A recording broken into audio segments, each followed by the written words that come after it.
All right, let's go. Let's get after it here. All right, tonight, y'all, what's up? Tonight we're covering Ender's Game by Orson Scott Card. Now, this one's a little different for us because this is our second sci-fi analysis here. Remember, we did Snow Crash before by Neil Stephenson. So to help me out here with this sci-fi analysis, we've got our expert. We've got our homeboy here, BPF Andy from the Crucible. What's up, homeboy? What's going on? How you doing, man? How's life treating you? Thanks for having me on the stream tonight. Appreciate it very much. Thank you so much for coming. How did this stream come to be? How did you end up getting involved in doing an Orson Scott Card breakdown, man?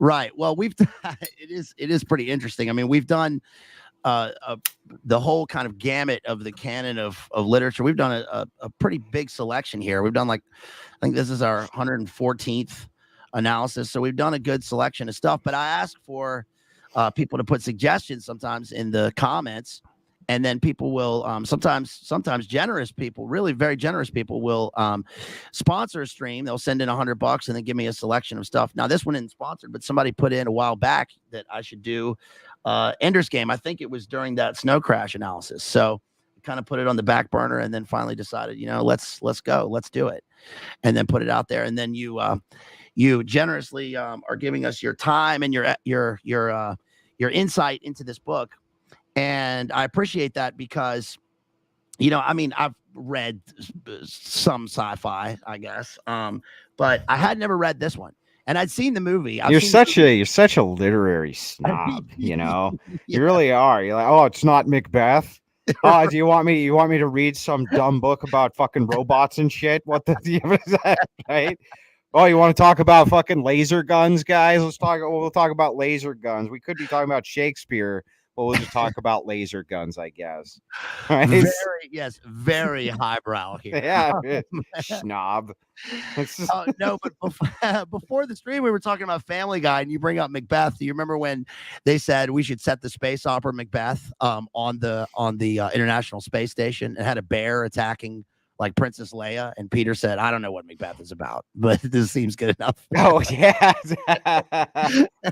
Just does Family Guy callbacks. No, I don't remember the exact scene, but I didn't remember it was a reference to Macbeth. I just remember a bear attacking people in the Star Wars universe, which is funny, and you don't even need a reason. Like, what's the point of a setup? Just have a bear eat Harrison Ford's face, and it's everyone's happy.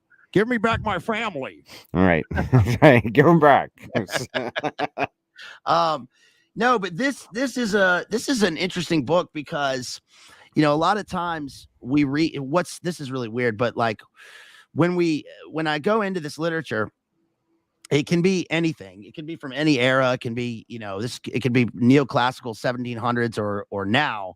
And there's a lot of the point of doing it is that it's revelatory and there's stuff that's relevant now. And weirdly, like I'm doing the next one I'm going to do here is somebody, you know, said, come on, do some Hemingway. So I tore through A Farewell to Arms by Hemingway. And it's weird that the themes in that book and the themes in this book have so much in common. And one of the themes is about war and love and war and death. And so, and like, what are the abstract concepts of war? What do people believe in? What are they fighting for? And that's kind of one of the things that occurs in this book in a different circuitous kind of route. But this is obviously different because it's also a coming of age story and with a rite of passage. And I mean, a real like rite of passage. He's a kid. And so do you want to, should we go through the plot, just a basic summary of the plot and what it's about? Yeah, we can. I think probably most people know what Ender's Game is about at this point, but essentially, and spoilers, right? There's going to be spoilers abound with this, but essentially, a group of child geniuses is recruited by the futuristic version of what would probably be the U.S. Army, and they're pitted against a huge amount of training simulations, fighting with an alien species that they call the buggers. And the training session, as it were, continues and continues and continues until at the end, in the very final simulation, all of the child geniuses together end up destroying the entire bug fleet and the bug's planet and everything else. And then it's revealed to them that it was never a simulation to begin with. So that's the overall kind of synopsis. Of course, there's a lot more to it, right? I'm just paraphrasing it, but the reason I find the book interesting, I think that the setup itself is irrelevant. It didn't even need to be a war. It didn't have to be any of those things.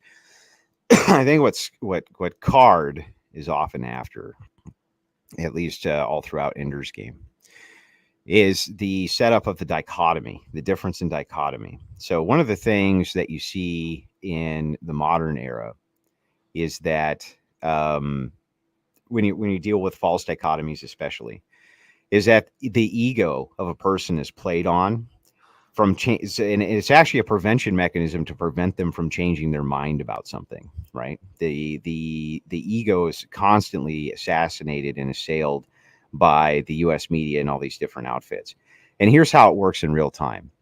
A good example of this would be like take the lockdowns and the mask mandates, right? People who are so emotionally tied to those positions that regardless of new information that's given to them, their ego won't allow them to actually change their mind, right? Their ego won't allow them to change their position. And this is the problem with attaching yourself to some type of dichotomy. So these kids think that they're playing a game. There's an old saying, right, that people try their hardest when the stakes couldn't be lower. And they literally think that the stakes are as low as they could possibly be, really. It's high stakes in a way. They all want to graduate in this type of thing, but there's no, danger to life or limb or anything like this. And this was part of kind of how the military set this up so that they could attack this alien race. Well, when it's all revealed and Ender finds out about it, he essentially spends the entire rest of his life fucked in the head over this, right? Because he was emotionally manipulated, he was physically manipulated, kind of everything that every type of horrific emotion from having been manipulated comes out in this guy. For the entire rest of his life, he does everything he can possibly do to make it right, even though he wasn't actually directly responsible. And it's because he bought into the false dichotomy. The either or dichotomy. They're coming to kill us or we're going to have to kill them, right? And everybody was completely emotionally invested in that. You know what I mean? So then when it's revealed that, wait a second, this wasn't this wasn't exactly like what we told you, kind of like how Vietnam wasn't exactly what we told you it was, right? Kind of how these different wars aren't exactly what we told you they were. And you see the type that causes a form of PTSD that's actually worse than the PTSD that comes from the combat, right? And that's a theme that was way ahead of its time that I think Orson Scott Card got into, is the type of what it does to a person to have that type of subtle manipulation done on them, to where they make choices based on clearly false information for the purpose of somebody else's machinations. And then they have to find out in real time that they never had to make that choice to begin with. You know what I mean? So I find that whole thing interesting. Yeah, that's amazing. And I think that what adds an edge to that in the book is that the character Ender, of course, he's Ender because he's going to end he's supposed to end the conflict, the final conflict. And he eventually meets up with this guy who sort of ends up being his mentor, who identifies himself as the enemy. And that's one of the themes in the book. And the guy's name is Mazer, right? So it's interesting because Ender has to make his way through this kind of labyrinthine process of training in the war games. And then when he's in the final simulation, which is the battle, it's like it's a big, like in the film, it's a big asteroid field, right? But it's like he has to make his way through this maze and find the queen that he's supposed to assassinate. And the edge is the fact that he's in the book, he's called a third. So he's automatically, he is like, I suppose this is like, two child policy, right? They can have, or one child policy, but they have two children, and Earth is like, I guess, overpopulated in the future. Mm-hmm. And so they have to ask permission in order to have the third child. So he's automatically like different from the others. And he's a child. I mean, he's little in the story, and he grows up, very fast. And one of the things is that the Hiram, what's his name? Hiram Abiff. This has got to be like Masonic, right? Hiram, what's his name? Hiram something. The Harrison Ford character. That's Colonel Graff, isn't it? Yeah. Is his name Hiram Graff? Yeah, Hiram Graff. Yeah. Correct. So he comes, first of all, the book begins with him seeing through the eyes of this kid, right? Because he's chipped. And he's put through this this thing where like he's in a they're like, he's like the one, right? He says he's the one, he's the Neo. Whoa, he's the Matrix One. And he and his counterpart or whatever, the psychologist lady, try to determine like how he's going to act with rejection. So they say, oh, you've been rejected from the thing. They take the chip out. Then he's in this situation. He's still on Earth. He's put in the situation where he has to fight against a superior foe with a group of people, and he like uses tactics and strategy in order to beat the guy. And he beats him so badly that they ask him, why did you beat him so badly? And he's like, because I want to beat him so badly that he'll never come back again. He won't ever threaten me again. And that is like that's the motif of the whole work. Right.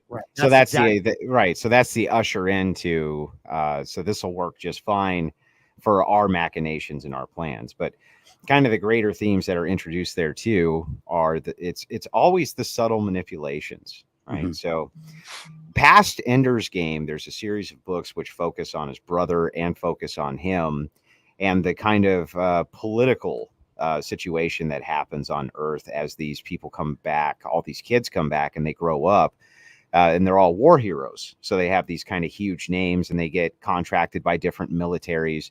There's a book called Shadow of the Hegemon, for instance, which is about one of the kids named Bean, who goes on and he's able to become one of Earth's greatest commanders, right? This type of thing. But you kind of leaving that aside, the whole point, and I didn't care nearly as much about the later books, so I read them as I did the original, because the original touched on themes that we all deal with in the modern era that kind of started back in the 70s with mass media, it's always subtle small amounts of manipulation, and you don't know what machinations other people have for you, right? What it is that they're trying to shit test you about, what they're trying to push you towards, what type of brand new social psychological experiments being played on you today, right? And what's the end result that they're trying to push you towards. And this is what the world has been dealing with right this second, for the last 3 years since this it rhymes with demic, right? But since this has happened, we've been, more and more people have kind of been waking up to to this fact that, no, I don't think it is Randy West. He said that's Ender's Shadow. Ender's Shadow follows Bean when and it replays the account of Ender's Game from Bean's perspective. That's Ender's Shadow. Shadow of the Hegemon follows him grown up. I'm pretty sure. Like, double check that for me, but I'm pretty sure that I have that right. I haven't read the series in a long time, but I'm pretty sure Ender's Shadow was just a retelling of Ender's Game from the perspective of like his top lieutenant, which was Bean. So anyway, I'm just saying that it's the subtle manipulation there. Wait, there's more books to Ender's Game. Oh yeah, there was a lot of books.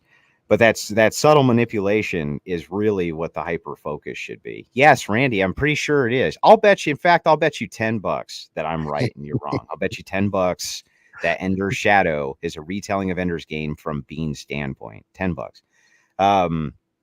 But yeah, so anyhow, kind of backing it up, as we see the mass media manipulation now, right this second, constantly, every day, from all of the different, in the books, they call it the nets, right? And they actually, the sister and brother, Peter and Ender's sister, get together and start manipulating people on the nets, right? Using different online troll handles, essentially, in order to mass produce propaganda and this kind of thing. And the whole telling of it is like, super geniuses can and do mass manipulate the population at large, and they kind of, push people towards these various ends that they themselves may not even understand until it's over, and then there's nothing you can do about it, right? You've already put the work in, as it were. You've already done the thing that that they wanted you to do. For instance, right now there's a certain thing that the government's really still pushing for you to do that goes in your arm, right? Yes. And the thing is that once it's done, it can't be undone, right? And there's all sorts of ways that you're subtly manipulated into doing it. Like, maybe you can't visit a relative, or maybe you can't fly out of the nation, or maybe there's some type of massive separation anxiety that you have. Anything that can be played on through any sort of subtle manipulation for you to, in the end, comply and then give whatever the ends are that these manipulators want. And that, I think, is one of the major themes that Ender's Game is really trying to get across, is not even so much that these are child soldiers, or that these children have been are geniuses or anything like that, but rather they have been massively manipulated into doing things that they themselves might have been morally opposed to. They even discuss something that wasn't in the movie, which is there's a point where one of the characters says this is page like 109 or 108 of this book. He says, I'm not going to let the bastards run me, Ender. They've got you pegged too, and they don't plan to treat you kindly. They think they've got you on ice. He says, the bugger menace saved the world. Listen, Ender, if the buggers were coming back to get us, they'd be here. They aren't invading again. We beat them and they're gone. And Ender says, but the videos, what about the videos? And he says, all from the first and second invasions. Your grandparents weren't born yet when Mazer wiped them out. You'll watch. It's all a fake. There is no war, and they're just screwing around with us. But why? Because as long as people are afraid of the buggers, the IF can stay in power. And as long as the IF is in power, certain countries can keep their hegemony. But keep watching the vids, Ender, please. People will catch on to this game pretty soon, and there will be a civil war to end all wars. That's the menace, Ender, not the buggers. And in that war, when it comes, you and I won't be friends because you're American, just like our dear teachers, and I'm not. So that's pretty interesting because he's bringing out a conspiratorial element to the entire war, right? He's saying, and that's not in the film. They kind of leave that aside because it's kind of too much of a digression for the film to take into account, because we hardly get any of Peter, his brother, in the film. But in the book, what this guy is saying is that you're in this simulation, this war game, and you are, it's like, we know that Ender is in a simulation, but somehow that's going to go live, right? The war game is going to go live. But this guy is saying even that is not live. This whole thing is a distraction, and everything you've seen up until now, it's just propaganda, because it's dividing you to prepare you for the real war, which is on Earth. And I found that pretty interesting, because of what you were just. Yeah, it's a conspiracy inside of a conspiracy inside of a. So, and this is the thing too. So Jim Bob will talk about this often. So I'm glad you brought this point up, and I think that passage captures it pretty well. What he calls them the folder people, right? Mm-hmm. They got like a folder on everything, and the conspiracy rabbit hole is never ending, right? Well, what happens is, a lot of the quote unquote conspiracy theories have a lot of truth, or at least a very strong nugget of truth that are in them, that they start with as a basis from which they kind of construct the reality around whatever that truth is. In other words, your mind is built in a way to fill in the blanks. So this is how everybody's mind operates. If there's a lack of knowledge, but you know some truth, generally speaking, you will construct a new narrative of truth around whatever that kernel is, and eventually it becomes lore in your mind. Eventually it becomes the truth. So everything you've built around it becomes a core part of how you think about things and what you believe are true or untrue. So I think that Jim Bob's right in kind of pushing into that passage. This person had a big portion of this right? It was all bullshit, and it was a play for the IF to stay in power. All of that's true. It was all necessary that was part of the game, right? But the other part of the game is that there was a lot more to it than you thought. The conspiracy was far more grand than you ever could have known, right? Than your mind could even have constructed. So I think that's a kind of an interesting way to look at it. You know what I mean? Yes, even in the film, the way that they stage the final war game is, and anybody watching or reading this, I mean, you have to know that this is the final test is going to be the live thing. And what happens is they put him out on this like balcony where he's doing Minority Report hand signals, and it's weird because he does a even right here, he does a as above so below sort of pose where he's nuking the Death Star or whatever, and which is the enemy planet.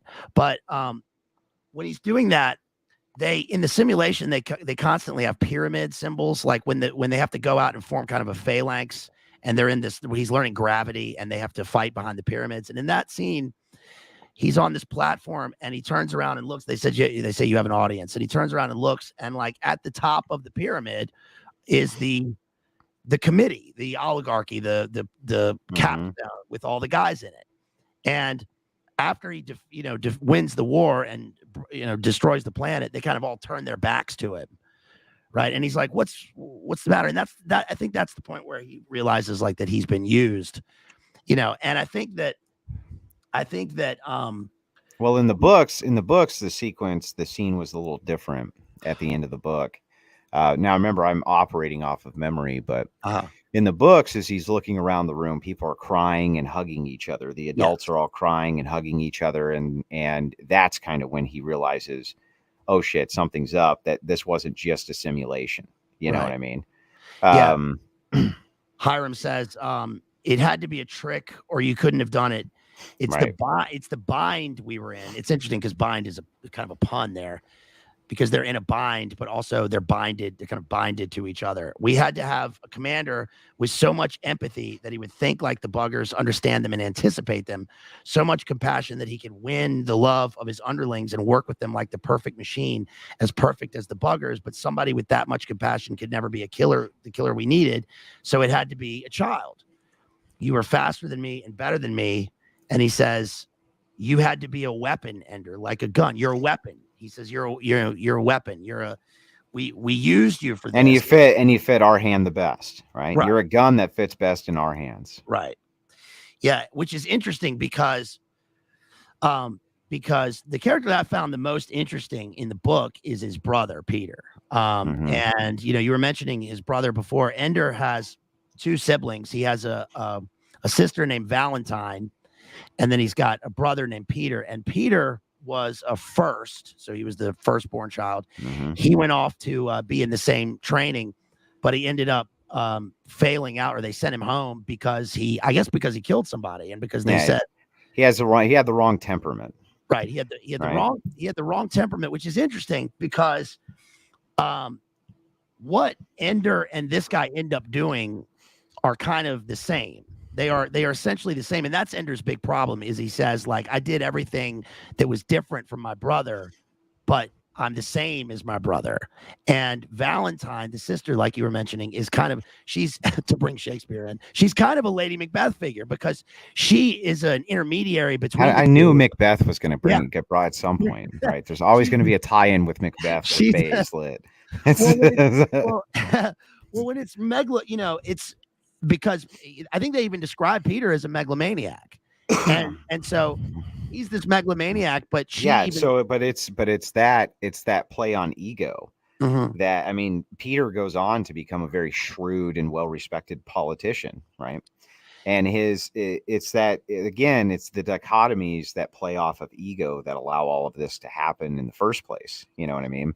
He is he's about as pure of a Machiavellian as you can see, I think, in a work of literature, especially a work of I haven't seen correct. So that's the right way that I think about the character, is that a lot of people will say that the character which plays Peter, or is portrayed as Peter, is a psychopath, but he wasn't really a psychopath. He was just really had a Machiavellian mindset of the ends justify the means. And if you're beneath me, why shouldn't you understand that you're beneath me and fall in line as well? You should, because it's for the good of everybody if I'm in charge, because I'm the smartest and the strongest and the bestest. It's it was not just Machiavellian in the sense of political shrewdness, but Machiavellian even in the sense of how the prince moves through life, kind of taking out all social enemies. And the crux for taking out all those enemies is because actually you're the best person to rule. Your people really need you to take out all these other problems so that you can rule. You know what I mean? And that's what Peter's mindset was. In his mind, he never thought he was a psychopath. Many psychopaths do understand that they are. He always thought that he had a birthright to rule and needed to, because if it wasn't him, then it would be some loser or some scumbag or somebody else who was lesser than him, who couldn't do all of the good things for society that he could do. So he just was compelled to take them all out. He's kind of the perfect ends justify the means type of character. And so I think that it would have been more interesting, you're right, if they had focused more on the character in the movie, but the movie really was supposed to be focused on Ender. And if they ever did a follow-up, I think on Peter that would be pretty amazing. But I don't think it'll ever happen, because there's way too much truth in that character with how modern politicians operate. Obviously the reason that people go with the psychopathy angle is because of the short passages about him describing killing animals, and how he he starts off by torturing animals. And that's pretty interesting in light of the fact that this book was published in like 1977 was when it was first published. And that's when all the start of the psychological antisocial behavior categorization came in, right?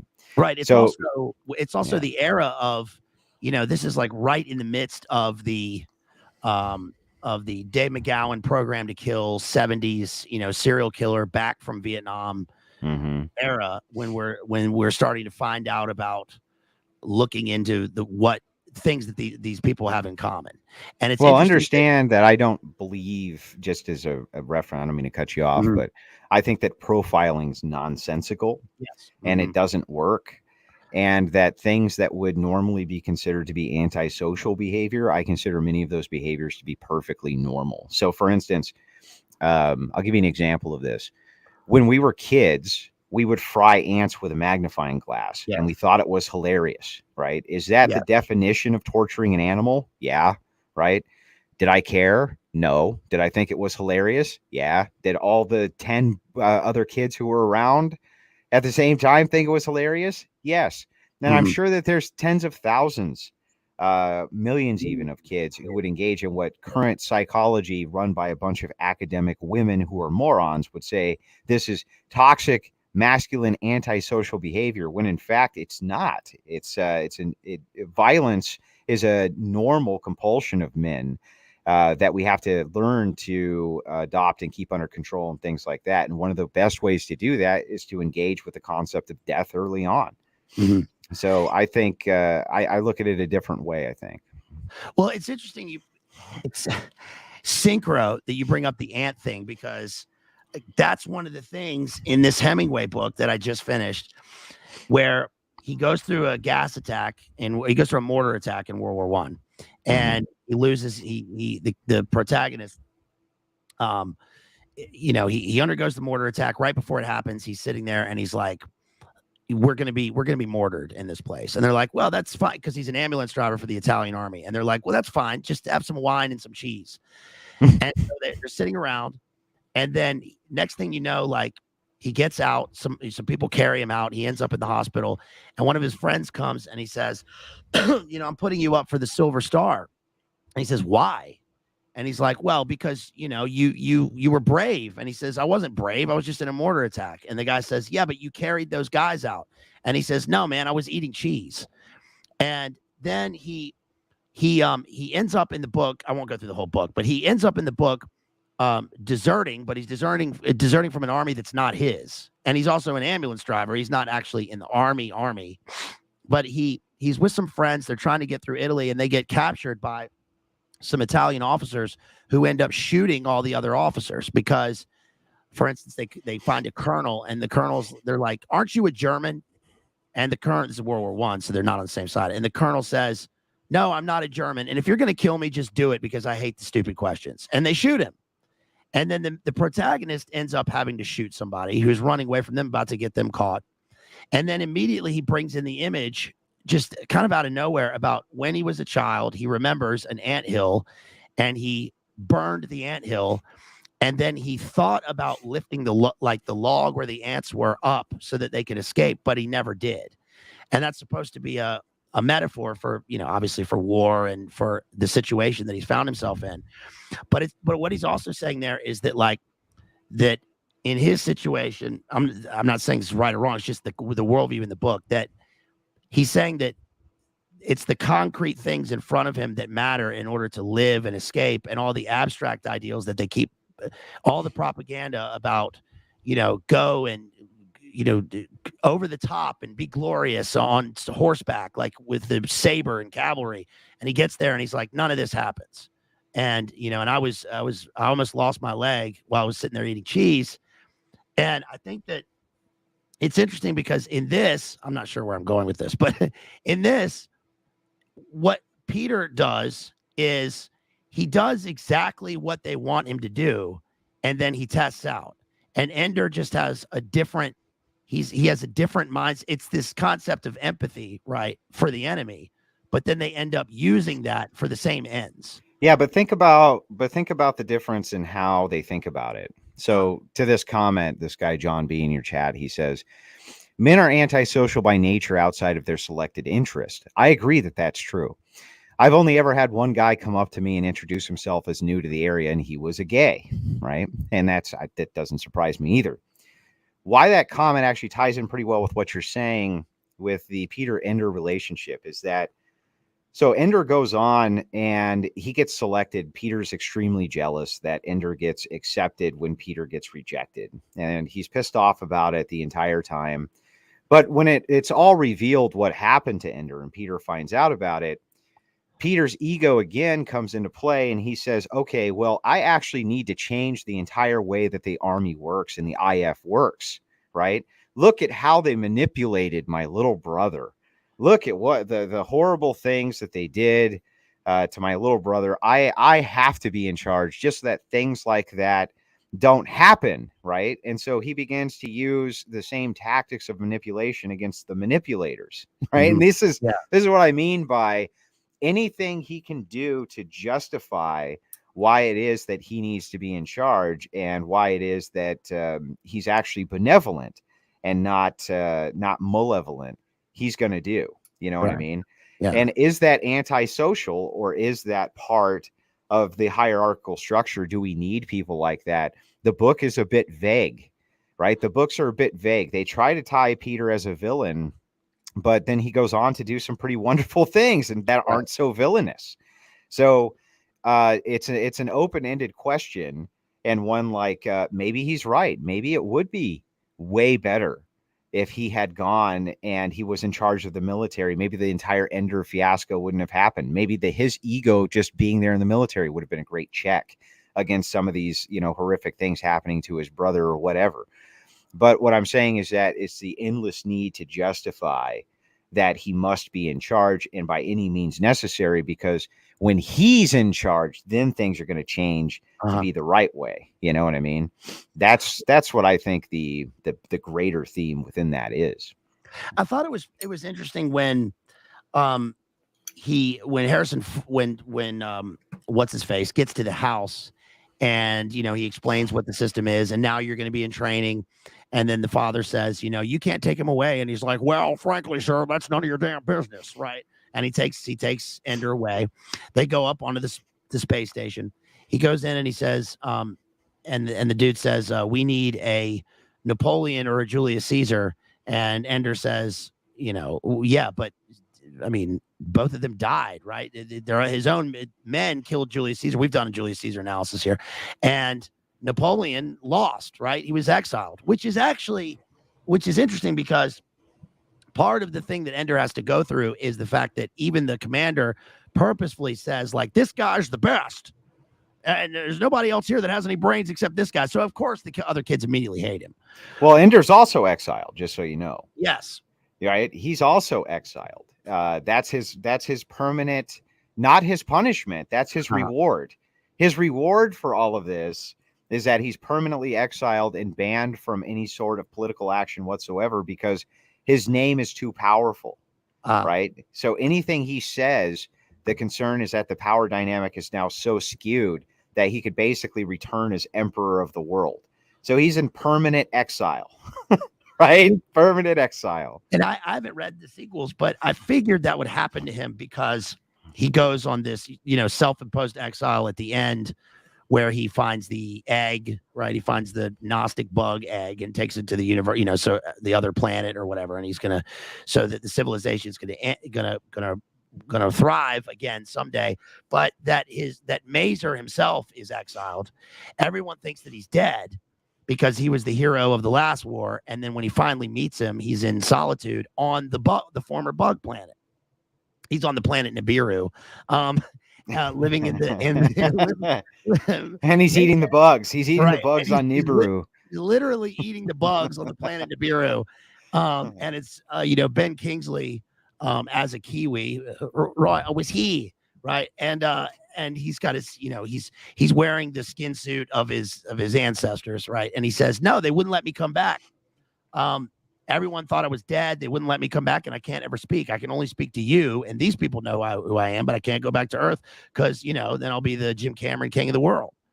And then he immediately, like, Ender figures that, what I think is really, you brought this up earlier, but the things that are predictive in this, like the tablets, the video games, the gaming, the blogging, right? The internet. I mean, they call it the net, right? The nets. And one of the things that they do is, like you said, they essentially have a bunch of sock puppets and like alt handles, and they're trolls. They're internet trolls. Right. And right, they're just hyper genius internet trolls. And right, and if you look, the parallel there too is that really, really skilled internet trolls have had far more of an effect on society than people can ever imagine. Right. right? Highly skilled internet trolls have brought up more facts to light in the like child sex rings in Hollywood and all these different things by trolling and getting emails and trolling and doing this and doing. They've broken the kind of these huge gateways open, and that was predictive. It was predictive that like using alt handles that people have some emotional attachment to, that you can troll entire populations into doing certain activities. We do it right now. It happens constantly. As I mean, kids will eat like detergent, right?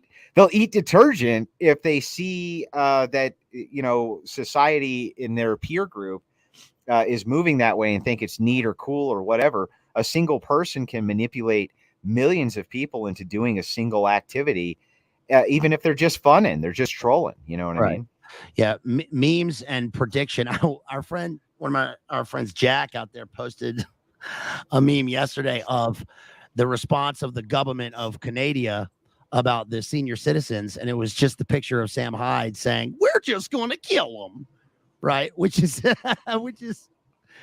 it's true. The meme becomes reality and becomes truthful. So, yeah, and I think that the other thing is that the book. Well, and then you brought up the tablets too. Before you move on, the tablet of him playing a mind game, right? And it's a video game, and it's interactive. It's like almost an interactive VR video game, which he's playing, you know, from his comfortable tablet. And the whole point of it is on the other end of this, somebody's gathering up data because after all, you're the product, right? Anything that's free to you means you're the product. And so they're getting, and what happens right now with all the free to play games and all of the this and all of that? Well, it turns out there's plenty of US military and foreign military dollars behind all sorts of video games, including basic crossword puzzle video games, which are designed to allow foreign governments to test and judge the actual intelligence of the population of a different country just using a simple video game. There are huge intelligent gathering tools now. Interactive gaming is filled with it. And you have the U.S. military co-opting and working with video game companies on different themes, propaganda, things like this. The Call of Duty, for instance, has actual military advisors that they hire who come in, Activision, and help them create these games using counter domestic terrorist messaging, which is what they want to be pushing. So like all of that, it was very predictive, very way ahead of its time, right? Yes. John Nash and wargaming and Rand were big into this. And there was that, I mentioned this in one of the other streams, that there was that, have you ever heard of that Polybius game? Yeah. The game that never existed. Right. Yes. With the men in black who came in every night and took the data from the arcade machine. Yeah. Which is interesting. Who knows if that's, you know, whatever. But the fact is that what that represents is now on a massive scale. And even with Alan Turing, remember Alan Turing getting his work in the what was it, in Churchill's thing during World War II was like inducted into the thing by auditioning by solving puzzles. It was all word games and puzzles. So that's a metaphor for, you know, for cryptography and how fast can you do it? How does your mind think? And the characters in this book that's what they do for most of the book. Is it's obviously war games, and that the war game is supposed to go live. But one of the interesting things in it is his little his like Ready Player One game of him as the little muskrat, right, where he has to kill the giant on the tablet. And this is in his off time, so we see that like his downtime is actually more revelatory for his mindset and what the way he's thinking than the war games themselves. Which is the point of the game. Right. The point of the game is to be feeding real-time data to his handlers to explain how he's dealing emotionally, physically, and psychologically to these simulations that they're putting him through, right? That's the whole point of it. It's interesting because in the game, he's, you know, his avatar is this little, you know, mouse or whatever, because he's a mousy guy. He's a kid, and he's presented with two goblets, and he has to, and a giant, like a singular giant comes and presents these two, Yakin and Boaz, goblets and says, choose one. And then he The false figures out dichotomy. exactly. He Right. figures out right away that the right and the left they're both going to kill him. So instead, he jumps into the Luminate Confirm eye of the giant from the inside, destroys the giant, and then he goes on to the next level. And the next level is him running through a kind of apocalyptic wasteland where he sees this magic castle, and there's an egg on the inside, and he has to. Then remember the serpent. He can't figure out what to do with the serpent. Because he's looking in the mirror. I think there was even a mirror shattering image near the end of the book, which is at the point where he, discovers his true will, his true self, or whatever. But he that's when he realizes that the game, because the final image is like that the game was real because he's in the bug planet and he walks outside and there are the ruins of the castle, and that's where the queen, the bug queen is hiding. So yeah, the other thing that's interesting is how the book is written at the kind of peak Cold War. And we see that, that Earth is the hegemon, right? Which is is it the Russians? The Russians are ruling Earth. Are they in charge? I don't remember what the actual political dynamics on Earth inside of the false universe were. But I'm not even sure that it mattered much for the actual story itself. Right. But more the pretense that because this was going on, there was something of a military state. And then there was this external threat. And just like the race to the moon, all these other nations also wanted to be the first to stamp out the external threat for prestige too, right? Yes. That was another big part of the game. One of the other characters becomes I think their alt handle is Demosthenes. Demosthenes was Demosthenes the orator who put the stones in his mouth? I don't remember. And spoke by the water to practice his oratory. But it says on page 230. And one of them was Locke. One of them was Locke, and right, one of Locke. them was yeah. So Peter, it isn't you and me. It's Demosthenes and Locke. We made them up. They aren't real. Besides, disappointment doesn't mean they like Demosthenes better than Locke. It just means that Demosthenes has a much stronger base of support. You knew he would. Appointing him pleases a large number of Russian haters and chauvinists, which I think is relevant for now. If anything, he goes on to say that he was angry for days. He assumed this would make the quality of Demosthenes' columns deteriorate, but no one ever noticed. And then he goes on to talk about the Second Warsaw Pact and abiding by the terms of the League. And then that's how they formed the International Federation. So the IF, right, is the Star Trek, AJ Space Force. It's the Federation. Right. Yeah. And there are also there are a number of things in this book. For instance, the part about, like on page 99, there's a part about the fact that there is, let's say, an international group that they say runs everything. And they end up calling the Strike Force something else that rhymes with that, half in parody of, Mazer Rackham. And it says, let's see, something about the American, his president was hegemon of the alliance. An Israeli was strategos and overall command of the IF defense, and a Russian, this thing was the polemarch of the fleet. In other words, they run all of the top things on Earth, right? Which is an interesting thing to find. A certain group of people, right? Yeah. Run all of the kind of top organizations which are going on. And there was a lot more, by the way, there's a lot more of that in later books that do more tie-ins. But again, it's been a long time since I've read the series. I don't remember all of it. I will say this though, I think it's again an interesting dynamic how these kids at the end, when this reveal happens, one of the parts that we kind of haven't brought up yet that we should is that Ender is able to talk to the queen telepathically. Yeah. Right. And is able to kind of get it and finds out that the buggers were never actually going to come back. They were never going to attack again. They were going to leave us alone. They knew it was a big mistake to have done it the first time.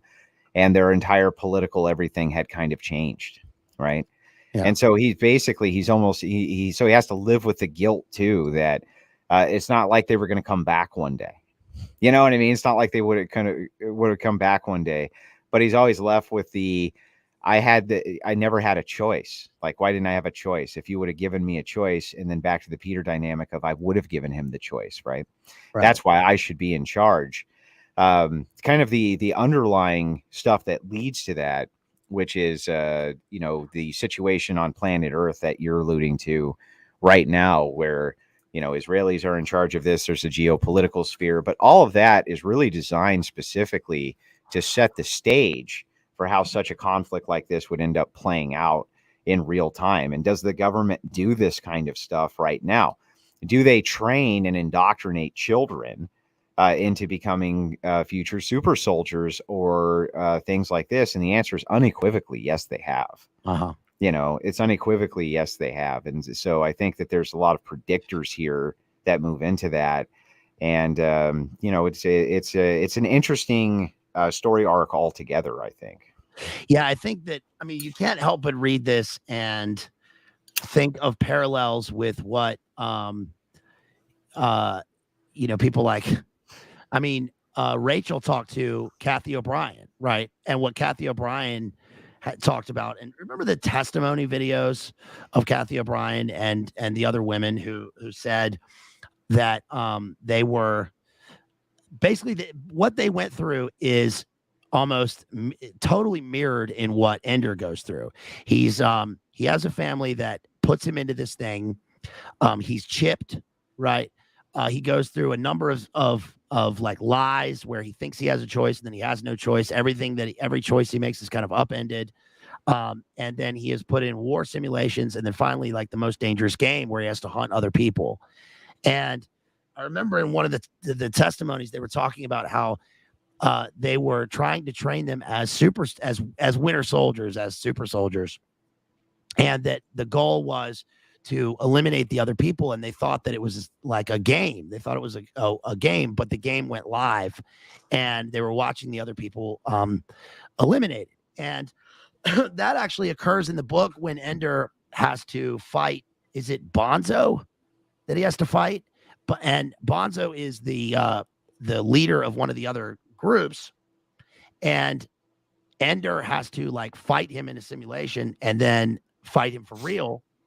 And then he like uses the shower to for strategy. It fogs up, and then he ends up punching him. The guy in the film, the guy falls backwards and cracks his head and dies. And that's the moment where he's like, it was a game, and I wanted to, I didn't want the guy to come back, but why did it have to be like this?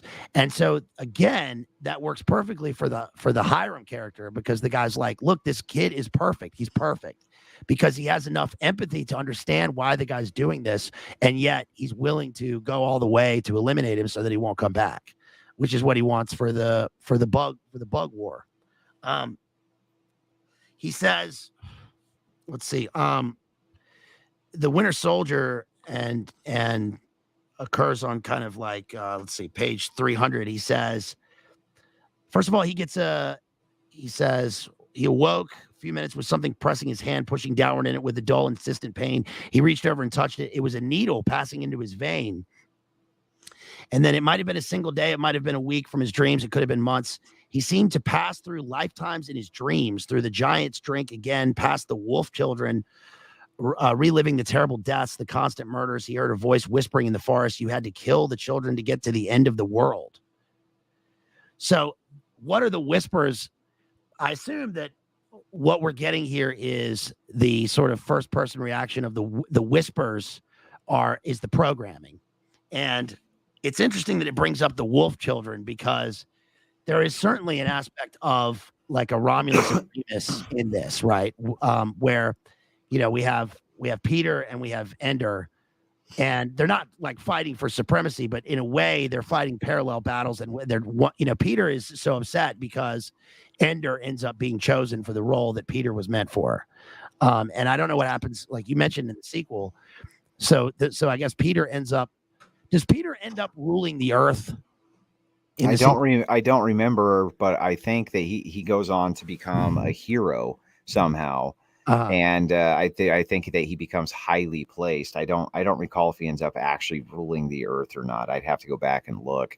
But he does become highly placed, and he is a character who continues on and definitely manipulates most of the planet. You know what I mean? Right. And he's not an ancillary character. He is definitely a mainstay for the entire series, and he plays off the name of his brother as well. You know what I mean? And the thing is that Peter's whole dynamic. Again, I'm not even sure that Peter's a bad guy. Like, he should be even cast as a bad guy, because the dynamic from his perspective is that the whole world is run by a bunch of stupid, incompetent fucks. And if they would just listen to him, right? If they would just do what he says, the world would be a better place. And it turns out maybe that's true, right? But what his problem is, his failing, like many people's failing, like who think like him, is that people don't work within those dynamics very well. Right. They don't work in the dynamics of, well, I'll just follow you and do whatever you say because it's good for me. In fact, that creates almost a resistance to you. You know what I mean? People generally tend to fall under the mold of either subtle manipulation or subtle pushing or convincing arguments or things like this. Generally speaking, they don't like the ego and arrogance of somebody who says, do this because I'm telling you it's going to be good for you. Almost the natural reaction is to be resistant to that. Right. And so this is the whole problem with that particular character's arc. Is it's not like he's wrong necessarily. It's just that he doesn't understand interpersonal dynamics very well. And it's a fall of a lot of hyper intelligent people. Whereas Ender himself, he understood interpersonal dynamics really well. And that's what made him a skilled leader and a genius. Peter was smarter than Ender, but it didn't matter. Without that interpersonal play, it doesn't matter. That's why you see so many smart people, highly intelligent people who have no interpersonal skills whatsoever. It's not that doing what they say wouldn't be great for society, maybe, but without that interpersonal connection, that's why you end up ruled by morons, right? Yes. They have high interpersonal skills. Is the Bonzo character, I guess he chose the name Bonzo because, yes, that's John Bonham. But also, remember that Ramon song "Bonzo Goes to Pittsburgh"? There was the Reagan movie about where he has the monkey named Bonzo. So I guess he's supposed to be the monkey figure, like in this. And the thing I thought in the casting of the movie was like, he meets this kid who's a villain, but the kid is like 4 feet tall. And is this supposed to be the Joe Pesci, the Joe Pesci figure? Like, you know, the villain in all the 90s movies was like the short Joe Pesci character, right? Mm-hmm. So, and then he ends up killing him. Also, there's, well, I won't talk about the weird love interest that he completely avoids in the movie, which was, that doesn't really occur. He's too young for that in the book. But with the Haley Steinfeld character, who clearly, like, she's like, let's train after work, right? And he's like, no, I've got to go play my tablet, right? she's like, no, listen, there's this place where we can be in zero gravity and we can float together, and I'm going to hug you and we're going to shoot lasers. And he's like, no, I'm going to go play a muskrat,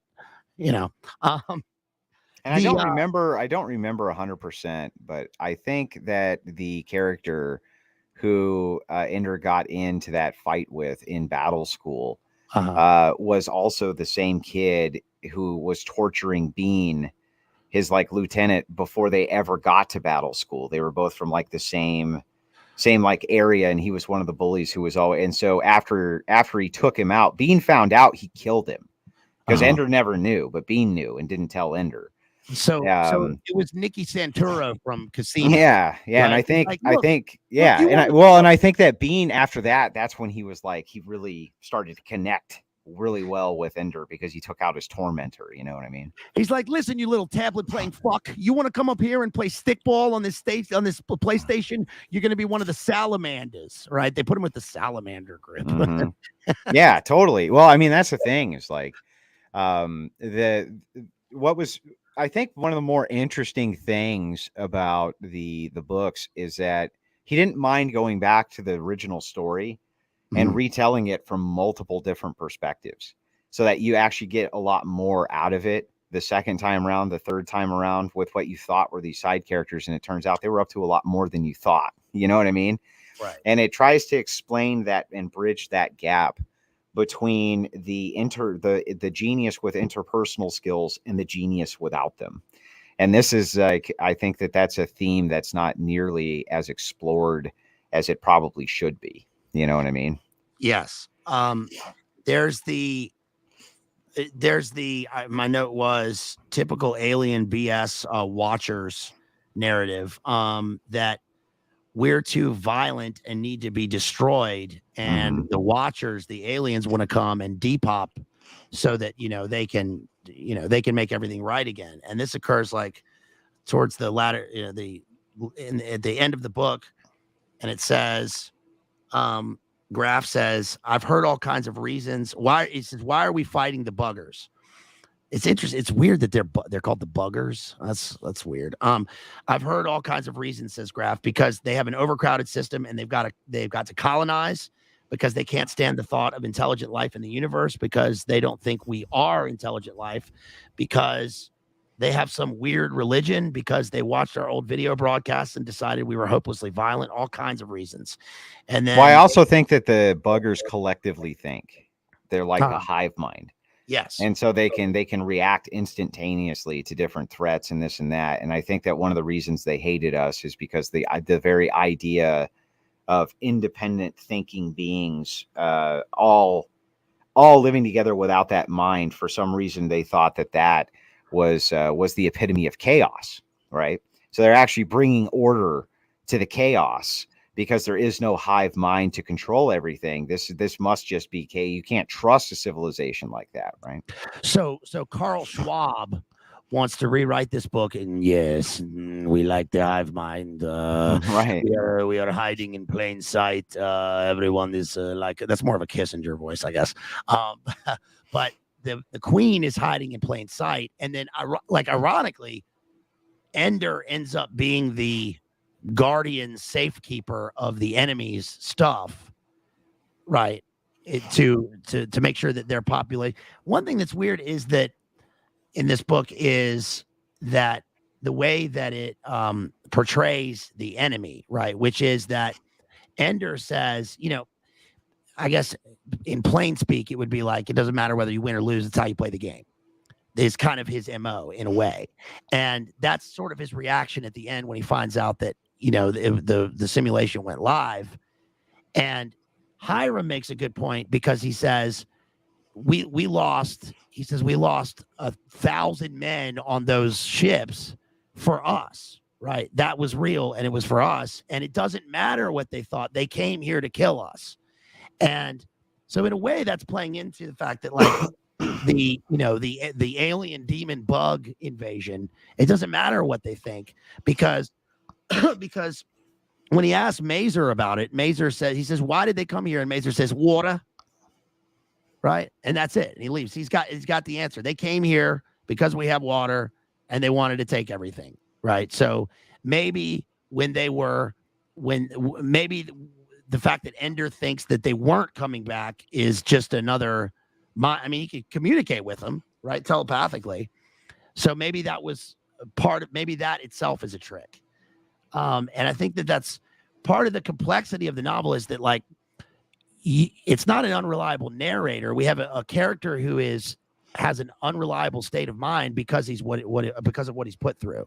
Well, because it's being manipulated in real time, right, at 24 hours a day, 7 days a week since he was born. All right. Yeah. He's been groomed and followed and premped for this since the day he was born.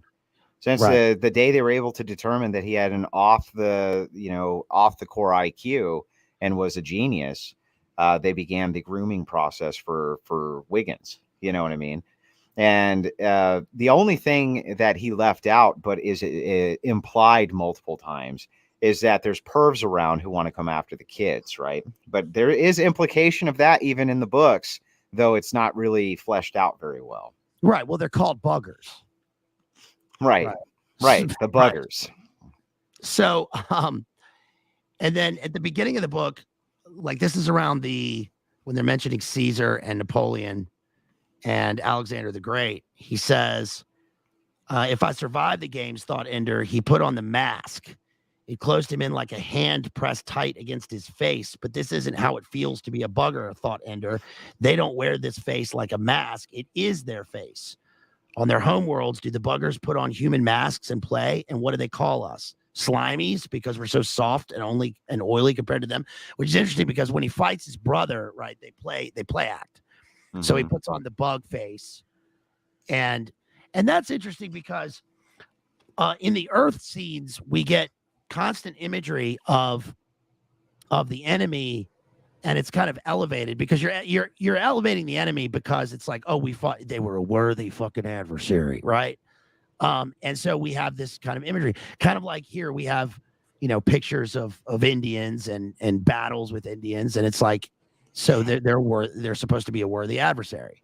And the fact that he's sort of trying to understand how they are with us, but in a way, like Hiram says, it doesn't matter because when they come, they're not here to be friends, right? They are here. Yeah, they're here to take us out, right? They're here to kill everyone. And the fact that they, the symbolism with the queen, especially at the end, of, having these, it's like, we're supposed to feel sorry for the bugs, right? Because there's only one left with this bug pod, right? And he's supposed to make the bug pod, like he's going to take the Gnostic egg and take it to the planet X, right? He's going to take it to the hexagonal cube on Saturn, and he's going to reseed it, and he's going to reseed it. And right? He's going to panspermia the universe again. And that's why it's Speaker of the Dead. I think that's what the book is called, even in his endeavor to do this. He's speaking on behalf of the dead. So he's so it's a Necronomicon. He's definitely a conduit. Like a dead queen's consciousness basically is talking to him. And because it's a collective hive mind, if I remember right, it all gets transferred into the consciousness of like the next queen or something like this. So he's able to actually communicate with the collective consciousness of everything he destroyed. Right. So it's like an extra personal hell. Right. And he's instructed to basically go reseed him. So the queen takes off a mask and it's Gil Bates. We told you we had to get those numbers down. Right. Sorry. The fact that we see the queen and it's just these dark black eyes and the queen never says anything. And it's all, is this all a projection? Right. Is this another war game? Right. So it doesn't matter that now they depop themselves in a way. And now the queen's there and everything that he thinks the queen is saying, it's all silent. There's no actual words. It's just his thoughts and what he thinks that she wants. So now he's going to do their work for them.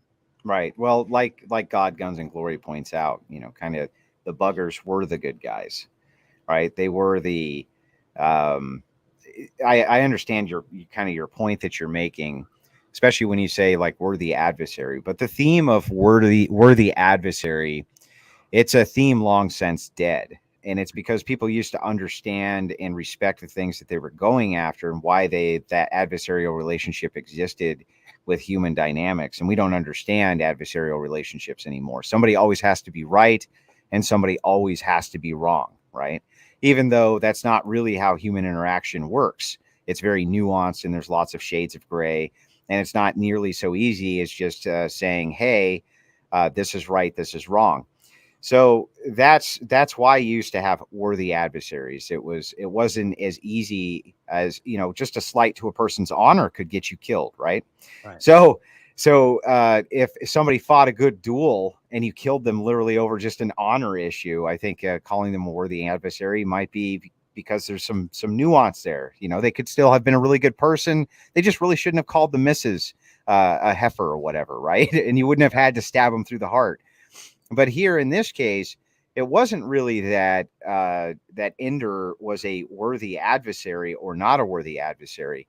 but rather that the adversarial relationship may never have needed to exist at all if it wasn't for the independent incompetence of Earth's government, the manipulation tactics, everything else.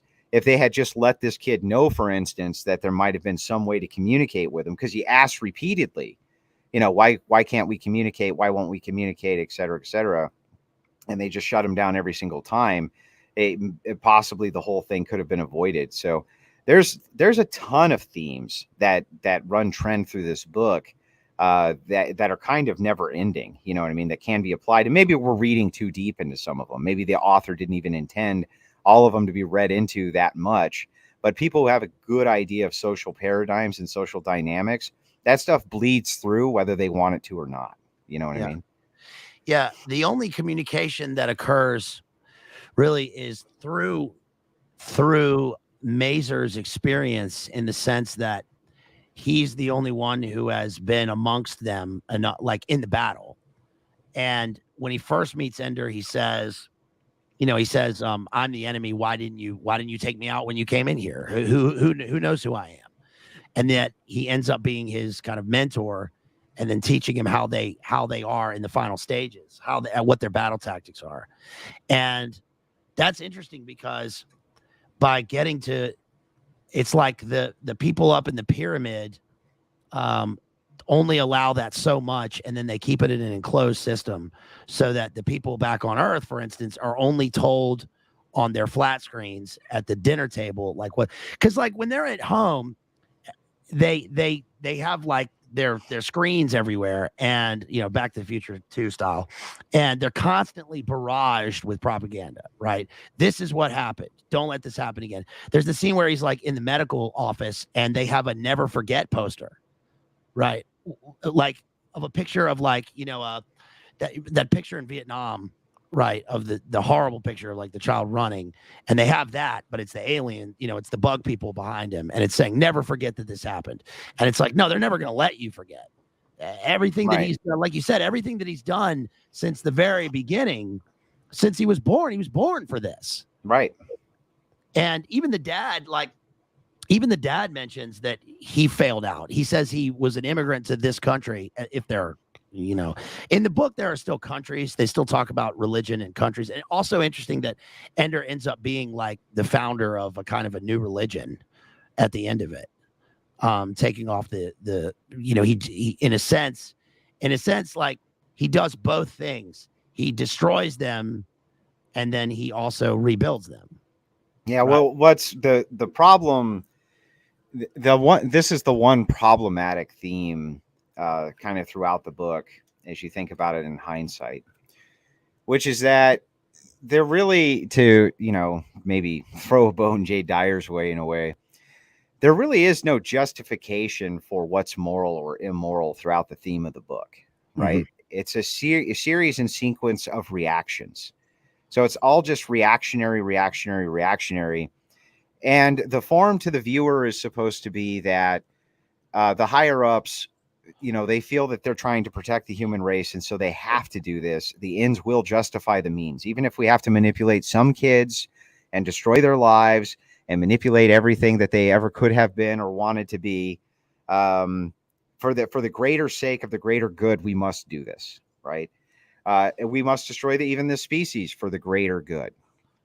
But what never comes across is why they think that those feelings or ethics or that framework is even in any way justified or really actually moral. It's just kind of assumed that most people who are readers will struggle with this as a concept rather than as an actual moral paradigm. And I think that was one of the things that was kind of missing. And even in the later books, I don't think that we really got in to the actual grounding of like, how would Christians or non-Christians or different belief structures actually deal with that situation, right, if they were the manipulated factor. And so I think that's a big piece that's missing. Yeah, they mention the well, first of all, on page 142, please log off right there. Yeah, right, Randy's right. Those themes do begin a bit with the sequels, but that was missing by and large from Ender's Game. They mention a Christian paradigm on page 144. Let's see, Valentine, it costs more money than your father will make in his lifetime for me to fly to Earth and back to battle school again. I don't commute casually. The king had a dream, said Valentine, but he forgot what it was. So he told his wise men to interpret the dream or they die. Only Daniel could interpret it because he was a prophet. You read the Bible? We're doing classics this year in advanced English. I'm not a prophet. I wish I could tell you everything about Ender's situation, but it would take hours and maybe days. There's a game that our students play with our computer, and he told her about the end of the world and the closed room and the picture of Peter in the mirror. So we do get mention of Yeah, but I mean that doesn't really tell us enough, right? It doesn't get into so we hear a lot about Ender's trauma, why he thinks the way he is, the fact that he has a lot of empathy and sympathy for people, and that he's not crazy. We understand all of these things, but we don't understand the things that Ender considers to be moral or immoral, and why he thinks those things, which would have been a compelling part of that character. You know what I mean? Instead, it's just kind of absent. Randy's right. There was a bit of religiosity versus scientism in the books, but even that was almost from an external viewpoint. Yeah, the only objective, if it's objective, the only I guess it's ironic. The only sort of objective moral paradigm they have is, like you were discussing, Peter, which is actually subjective. It's Machiavellian, which is that all the people and all the situations are virtuous if they are useful. And Machiavelli says that in The Prince. He talks about how, for instance, there's a part in The Prince where he talks about how prior to the book, he's mentioning a historical situation where they sacked a town, and a group of, I don't know, Lombards or somebody came to a town, and they said, listen, we're going to kill everybody in this town unless you bring out one guy, and you're going to sacrifice one guy. And he says those people, all their beliefs went out the window because they sent their one guy out. The guy didn't volunteer. They sent him out. So they killed him, and then they took it over. And he says, this is the perfect system for us to use to take over, because these people are willing to sell out their own people and sell out themselves and make sacrifice each other, not make sacrifices themselves. And if that's the case, he says there's no harm in us taking it because there's no blowback for him. So it's purely like based on human collateral and reason. He says, if we could do that, we could take over that town, but only if the people weren't so like hurt in their soul about it that they decided to rise up later. They clearly showed that they had no care in the world. They didn't care. So that's what we can use. And like you said, Ender, in the book, there's mention of religion on Earth, but up in the space zone, on the Elysium pentagram starship or whatever, none of that matters. It's just power.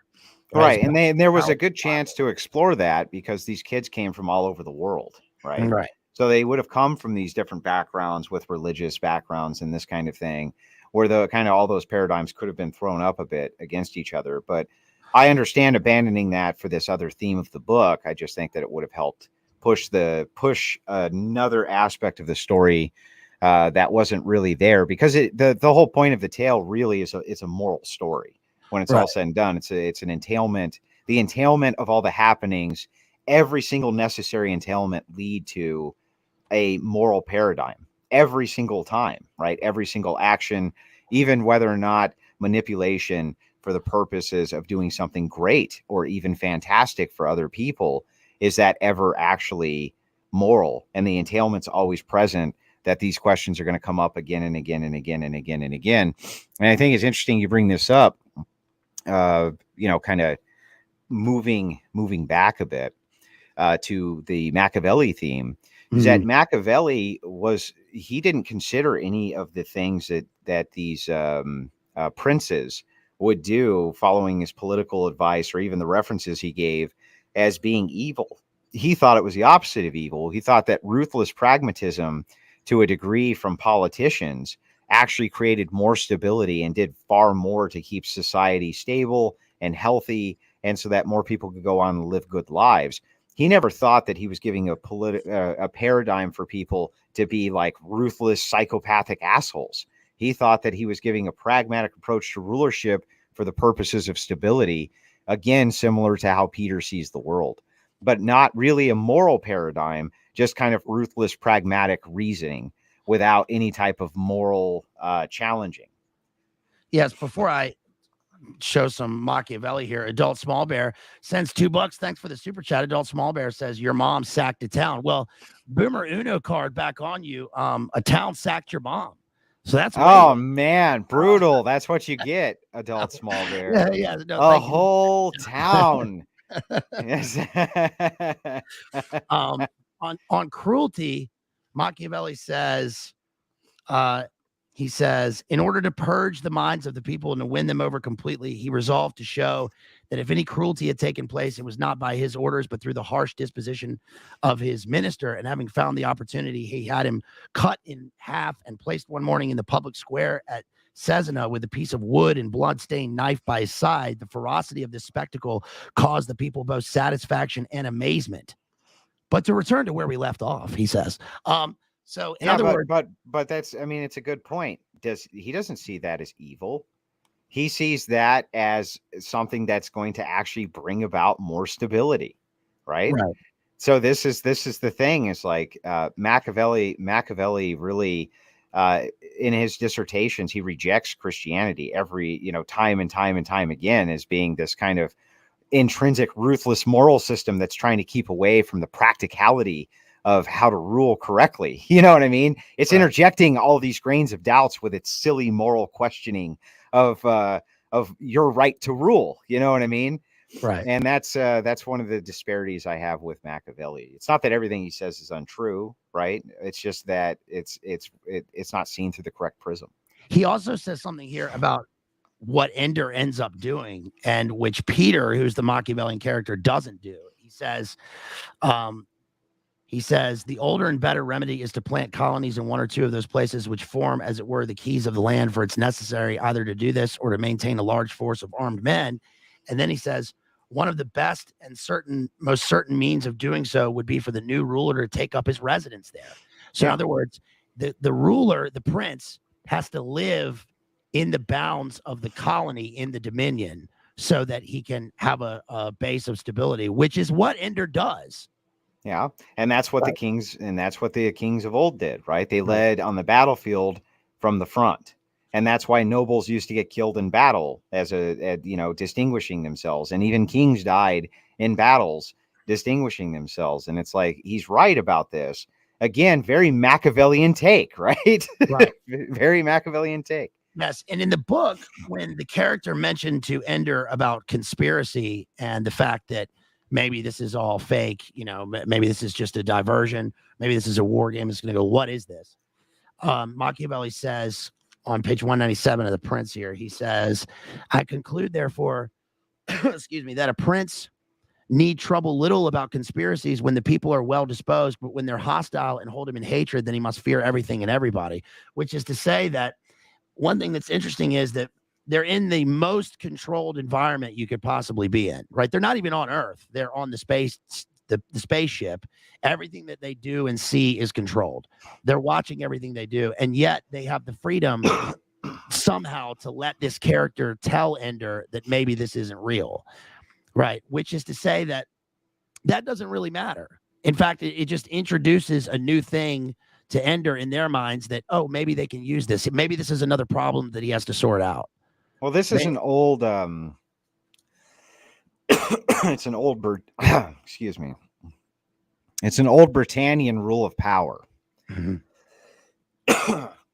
Sorry. There's we both got the Philip there's like a dust particle. We got the Philip Morris cough going here through the internet, people. And it's not Philip Morris. There's like I don't know what happened. A bunch of dust got kicked up or something, but 1 second.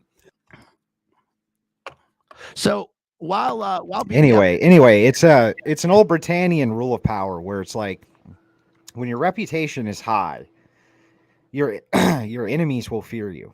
Mm-hmm. Okay. But when your reputation is low, it's a never-ending amount who will show up to destroy you. and kill you and everything else. And you see this with character assassinations with modern media now. Yeah. And it's kind of a terrible thing because people who have high integrity and they have a really, really high moral character are the first people that are gone after by mainstream organizations in order to destroy them, beat them down. And they even take small things that almost everybody's guilty of and will turn them into huge deals. Like everybody's not guilty of doing them. You know what I mean? Like they'll go back into a person's life and say, 30 years ago, this guy got a divorce and he's talking to us about morals, right? And it's like silly things like this that they'll turn into these massive things when they're not even massive things. The whole goal is to beat down the integrity and the morality of the person so that they don't become some type of symbol. And this is this is like an old kind of key of power that ancient kings wrote about quite a bit. Reputation. What do you think in the book about the fact that there's this weird synthesis that occurs in Ender between the analytical mind and the emotion, right? Because again, he's supposed to understand the enemy, but still use that to further their ends. And I think the fact that what you were just talking about is like that emotion, is the easy currency that's used for all the purposes that you just mentioned, right? And yet, for instance, like they know that if they're to appeal to the emotion, they can't character assassinate Mazer, for example. They just have to pretend that he's dead, right? He dies at the climax. He dies the hero. He saves the world. They let Ender go off and go into exile. They knock him out first. They narcotize him and shoot him up first, and then he goes into exile. But he doesn't go back to Earth, at least in this book. I don't know the other books, but he doesn't go back to Earth. Right. Well, and the reason for this is because they have to keep his reputation high. They have to justify what they did, right? So Ender's reputation can't be assaulted. It can't be attacked. They can't beat him down and make him out to be, a fallen hero. He has to remain a hero for the purpose of their own narrative. Mm-hmm. So the only choice that they're left with in order to keep their power intact is to exile him, right? Mm-hmm. They can't character assassinate him like happens so often. And this kind of moves into the first thing you said, which is, what about the studying of the enemy, and trying to use that to your own ends? That's a very old Sun Tzu writing, right? Mm-hmm. Which is, if you know your enemy and you know yourself, you'll never lose a battle. But if you know neither your enemy nor yourself, you're going to lose every single time. And that's where the Maze character was introduced, was to help him have knowledge of the enemy, right? And the rest of it was him gaining knowledge of himself. I thought know your enemy came from Rage Against the Machine, right? I think they stole it. Yeah. But it's interesting because he brings up Napoleon at the beginning of the movie and talks about how he was taken down, after, he was exiled. And he's in a way, he is Caesar was not character assassanated during his lifetime. It was only in the Senate, and then at least in the Shakespearean play. Yeah, but that's because they would have fucked him up, right? Like if you were talking about Caesar and he didn't like it, right, you got messed up real bad, right?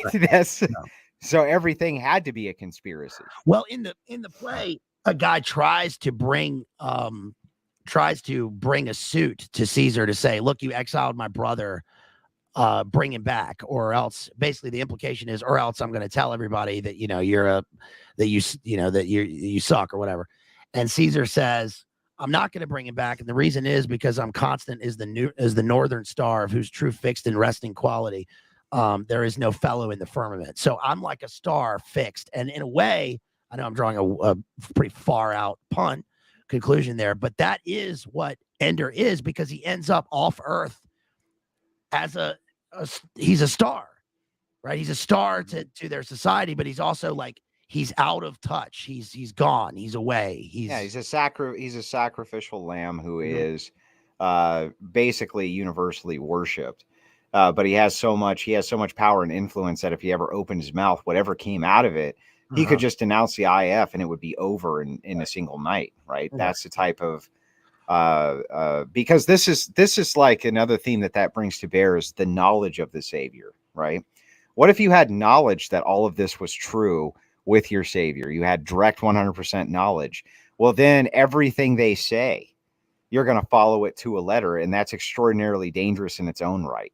You know what I mean? Right. I guess it's a lot like Kurtz, right? In Heart of Darkness and Apocalypse Now. What does he say when you talk to him? Does he, he doesn't listen, man. He speaks. He's gone away, man, to be with his people. And that's what Kurtz does. Is Kurtz fights the war that they are incapable of fighting to eliminate the enemy, and then, like Willard says in the movie, seems he wrote some shit that they couldn't, they didn't dig. He writes a report for the Joint Chiefs. Yeah, they don't like it because he basically says this is all bullshit. We need to eliminate. If you want me to win the war, I can eliminate it with 10 divisions of those men, but they don't want the war to end, right? Right. And then they kill him for it. Well, right. So, well, I mean, Apocalypse Now was a great segue into a movie format of there are no heroes here, right? Everybody's a bad guy. Right. Every soldier's a bad guy. Every brass is a bad guy. Nobody here has altruistic or good intentions. Even the war correspondent's a piece of shit, right? Just like everybody's scum through that entire movie. And it's intended to be that way, but not to go into Apocalypse Now. You know what I mean? I'm just saying. Stab him with your siren, man. Right. But I mean, everybody, the whole movie was just a never ending. I mean, these guys, they go and they bomb the shit out of a beach, and then the only thing he wants to do is go surfing in it, right away. They're all just scum across the board, scumbags, and they're all suffering from drug addiction, PTSD, all kinds of crazy shit. The segue there, I think, between the Colonel himself and Ender Wiggin isn't very comparable, because it seems that Wiggin has like kind of a really high ethical standard for things, and he seems to be moving towards always doing the right thing, whereas in Apocalypse Now it was just basically filled with complete lunatics who they wanted to at any cost again protect the ego. So I mean, Kurt says that his whole deal or belief or whatever he has, right, which is kind of a I don't know. It's not Fisher King, even though he's reading Jesse Weston. He says basically it's about truth, right? He says, when I'm gone, I want you to tell my son everything. So it's about the truth of what they're doing. But that doesn't mean he believes in truth. It's not that he believes in like there's some objective truth. It's just the truth of the war. And like you said, in a way, it's not very comparable to this because we have these lines, these separate lines, and Hiram, Hiram, the colonel in charge in this, what's his last name again? The Graf. He, his thing is just winning and, winning, Charles Sheen winning, total destruction, right? It doesn't matter how we use these people as long as we win. So I suppose it's not it's not comparable. Well, he's given a mission and he believes in the mission. Right. And the mission is save the world, right? I mean, imagine the kind of ego bump that you would get if the top echelon of the entirety of the government comes to you and says, I'm giving you a mission and it's important. Well, how important? You have to save the entire world, right? It's an easy thing for you to believe in, mix your ego in and not question too much, right? That's why you chose me, Superman 4, the quest. Right. That's right. That's right. The Superman 4, the quest for peace. But there is a clear and present danger here. Right. I don't dance, Mr. President. Should we get to the super chats here real quick? Thank you, Adult Small Bear, again for that $2. He says, thanks for this type of content. Keep crushing. Thank you so much. Really appreciate that. Let me see if anybody dropped a super chat over here. Let's see. Yes, thank you for that. Thank you for that $5 donation again on PayPal, Jason. Appreciate you. Thank you for supporting me. You're a big support. If you want to send in if you want to excuse me, folks, if you want to support me, you can support me via those links in the channel description or the video description. PayPal and Cash App, they get right to me. If you want, you can also click that super chat button, but of course that takes a long time to get to me, but I appreciate that anyway.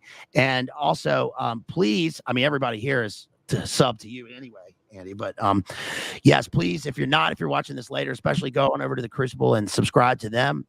What you got coming up? Well, tomorrow I'm moderating a debate between Jim Bob and Owen Benjamin at noon, high noon. Right. In fact, I don't know if you can, if I send this to you on Discord, if you can put it up on your screen. Text it to me. I don't have a Discord anymore. Okay, gotcha. Yeah. I'll text it to you, but this just came through and it's fucking absolutely hilarious. So, obviously.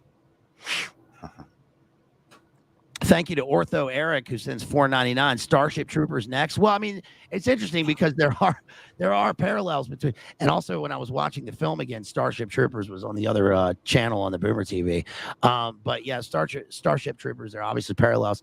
And really, if you want to read great content, if you want to read a great analysis of Starship Troopers, you should check out Jay has analyzed Starship Troopers. JD over at Jay's Analysis. And while Andy is sending me that link, I will say that the rest of the week we've got a bunch of stuff coming up. If you want to support me with a sponsored stream, we got a bunch of sponsored streams coming up. We're going to be doing the films of Wes Anderson. We've got a bunch of books to cover, more music lyric streams, and I'll be covering Hemingway's Farewell to Arms. Well, I can't get it over to you because it's under some type of bizarre protection right now. But anyway, so yeah, I got the. I'm sorry, I didn't mean to cut you off. No, it's okay. We're going to be doing like our 4th or 5th Cormac McCarthy stream here. I'll be doing Paul Wilson's The Keep and the film analysis, which is Michael Mann film that he did after Thief and before Miami Vice, which was seen as a gigantic flop, but it's actually a pretty good movie. And we're just continuously rolling. So if you've got ideas for literature you want me to cover, you can drop them in the comments afterwards. You can email me at madmaximalism with 2 X's at gmail.com, or you can sponsor a stream. Go ahead, Andy. Yeah. So my name is Andrew Wilson with the Crucible. I think probably most everybody in this chat knows me anyway, but if you're coming over from the Crucible chat, you probably got here from the community tab or something similar. Make sure that you subscribe to the channel. I don't get an opportunity to do kind of more laid back content like this that often, where I can dive into something that piques my interest for no particularly good reason. And I actually reached out because I wanted to do this on once I saw that this was coming up on Ender's Game. I actually wanted to see if he'd have me on so I could discuss it with him, and I'm glad that Bazed did. So I appreciate that very much. Besides the debate tomorrow afternoon with Owen Benjamin, same night we have Vosh going up against P.F. Young on Jordan Petersonian pragmatism against Vosh's progressive ethics. That's going to be amazing. We have Vegan Gains going up against Rob Knorr. This week we have just great debates, and then of course we always wrap the week up on Sunday with a nice trash talk extravaganza, and I know people really enjoy those. So yeah, that's basically what's going on this week, and appreciate you having me on, man. Yes, and I appreciate also Rachel Wilson, your betrothed, had Jerry had us on there. Jerry at Exposing Powerful Lies had us on there for her first stream on her channel, and we did Team America, and that was awesome. You've been a great friend to me and to this channel, so I appreciate you coming on. I want to give a shout out to the real John Connor out there, who has supported me with super chats over the past week and really been a big support. And for him, one of the next books I'm going to cover is we're going to cover Norm Macdonald's Not a Memoir. So we're going to be doing that. I think that'll please some of the Norm fans in the audience. Not Normie fans, Norm fans. And yes, please hit the subscribe, follow my channel. I'm continuously doing content and on our small, tiny little corner of the internet over here. And we love the Crucible. Shouts out to all of our homeboys out there. Also to Rachel, our homegirl. And yeah, and remember too, because there's a lot of large creators that watch Crucible content. There's a lot of people who kind of orbit around the channel because we do so many debates and work with different communities. Like, don't be afraid if you think that it's going to hurt your reputation if you go on a person's channel that's a little smaller that they're trying to get started up. It's like, dude, everybody started there. You know what I mean? Like, everybody started there. So Bazed Lit reaches out to one of you, go on his show, right? Go on his show. It's not and by the way, you might, in spite of yourself, have a little bit of fun, change of pace. You know what I mean? I mean, he has a mullet. How bad could it be? Yeah. How bad could a guy with a mullet really be? You know what I mean? I'm trying to get my Theo Von mullet going here, right? And somebody asked me if I had leukemia the other day because I shaved the side of my head. That's kind of funny. I said, yes, sir, and I could please use your support. Also, shouts out to Flippy Hambone out there who sent $35 in a super chat. I want to thank you so much. Appreciate you, homeboy. So that's about it. I think we did a pretty good. Oh man, I see Genghis Khan. He's in the chat. What's up, man? Thanks for all those super chats the other night during the trash talk. That was a ton of fun. I was glad to see you there. I hope you enjoyed yourself. Guns and Glory, my guy. Go get some lemon centrilla tea. Heal your voice. Yeah, that's my voice. This is my voice for my whole life. This is the way my voice sounds. I don't need no tea, but thank you. I appreciate it. Yeah. This is Bazed Lit Analyzer, and we're going to get the hell off this program. All right, y'all. Got you. Thank you so much again for coming on. Appreciate you. And we'll check you out on your next stream on the Crucible. And thank you so much for being here. Sure. Have a great night, man. All right, y'all. Peace.